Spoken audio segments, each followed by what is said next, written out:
અલા આને ઉઠેલું છે ભાઈ? અલા ભાઈ મારા ભાઈ ને ભેણ ચૂડ એવી બીમારી થયેલી છે ને કે આખી જિંદગી પર ઉઠવાનું નહીં, પેરાલાઇઝ થયેલું છે, પેરાલાઇઝ. હું મહાભારત બોલ બોલા ડોક્ટર ને બતાવ્યું, બધા ભેણ ચોટ ના કહી કે મતથી નહીં થયા હારો. અરે તારા ભાઈ સાયન્ટિસ્ટ લગીને ભેણ ચોટ હાથ પહોંચાડી દીધેલો. એ લોકો બી એમ જ કે આની બીમારી હે ને મગજની બહુ ઉપર છે ભેણ ચોટ.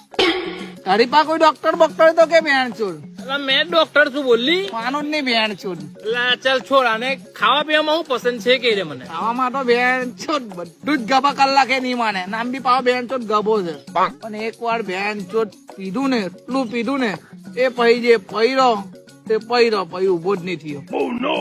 એવું? તારી પાસે કોઈ તો બોલ ભાઈ. મેં બી ડોક્ટર જ છું. ઉભી રહે, મેં મારી દવા લઈને આવું. લઈ આવું. ભેણ ચોટ આટલા બધા ભેણ ચોટ ડોક્ટર ને બતાવ્યું, લોકો કઈ નહીં હોતા. હું ધંધો કરી લેવાનો છે કે ભાઈ? જો આ મારી દવા, માચોડી. એકમાં દેશી, ઓ બાપરે. એકમાં આરસી. ઓરે. એને મિક્સ કરી દેવાનું હા. અને આને ખાલી જરા કેમ પીવડાવી દેવાનું. હવે આ ઉભો જો.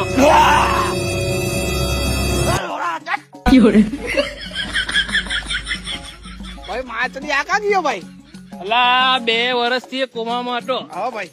એ ઉભો થયો ને હા. તો હવે એનો બી ઉભો થાય કે નહીં? માની ગયો ભાઈ તું. ભેણ ચોટ બહુ એવી ડોક્ટર છે ભાઈ. અરે ચામડાનો વલ્કઅપ આપવું પડે હે ભાઈ. ના ના એ બધું નહીં ચાલે.